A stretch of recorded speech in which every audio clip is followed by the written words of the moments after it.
Hello mga kaulam! Ako ngay dito sa kwarto nakain dahil ang aking anak ay nag-o-online class doon sa sala at yung isa naman ay nasa kabilang kwarto. Ayaw ko naman kumain sa kusina at dahil nga ako nagprito ng fish fillet, meron pang amoy ng pag pinagprituhan doon. So din na ako sa kwarto kakain at kakoy na ako'y nakaupo din. Ay diin nga, ang sarap ng aking fish fillet, tinernuhan ko ng maalat na itlog. Siguro itatanungin niyo bakit ako walang ketchup, bakit walang sausawan ang fish fillet kahit nasukang maanghang, tapos ang aking itlog ay walang kamatis. Dahil nga po mga kaulam, ako hindi pa po pwedeng, nakain naman ako ng may mga kamatis kapag mga sinigang, pero yung kakainin ko ng hilaw, hindi pa pwede dahil nga sa bawal daw talaga ang kamatis sa may acid reflux ha.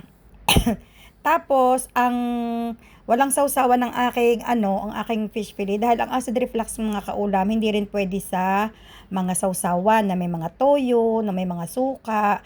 So, pero hindi ko naman sinasabi mga kaulam na 100% akong hindi natikim ng meron din pero hindi dapat so everyday. Ayun, counting update nga lang po mga kaulam sa kalagayan namin din sa UAE bilang OFW na narinig ang pamilya ay ako'y bilang teacher ay naka-online class pa rin kami. Dahil syempre mga kaulam, safety first ang iniisip talaga ng government.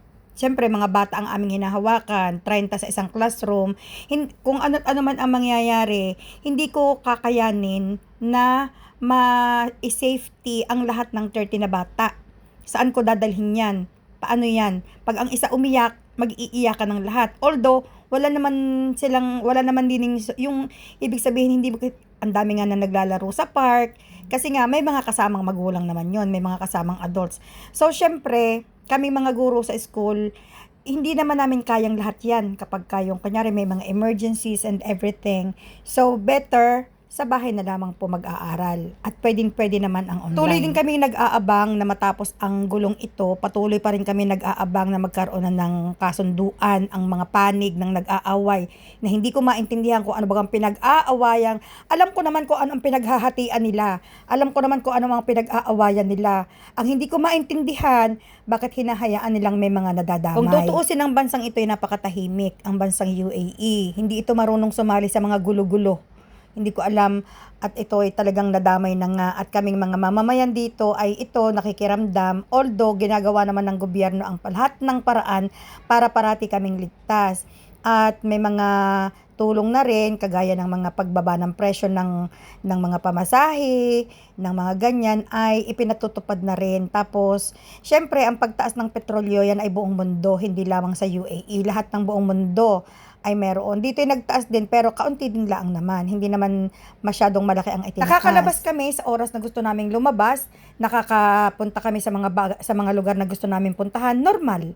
Pero kapag may mga alarm na ipinapadala sa amin ang gobyerno, nag-i-stay kami indoor. Halimbawa, nasa restaurant ako, nakatanggap ako ng alarm, hindi ako pwedeng lumabas sa restaurant na yon hanggat hindi nagpapadala ulit ng pangalawang message na pwede nang lumabas at okay na.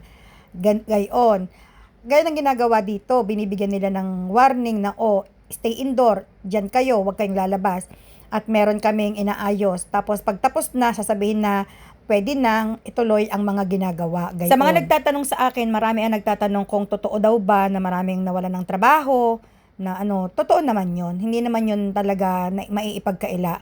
Pero once na natapos itong gulong ito, mag-o-open lahat ulit yan. Mag-o-open lahat yan at magkakaroon ulit ng mga trabaho ang mga nawalan ng trabaho. Pero depende pa rin yan sa kumpanya kung mag-o-open ulit sila. Pero syempre, dahil nga hindi naman ito kagaya ng COVID na may mga nakakahawa na kailangan mag-ingat, hindi gayon. Basta natapos itong gulo, open na ulit lahat. Pwede na ulit na posible na ulit magkatrabaho ang lahat ng nawalan ng trabaho. Kaya lamang yung mga ibang nawalan ng trabaho,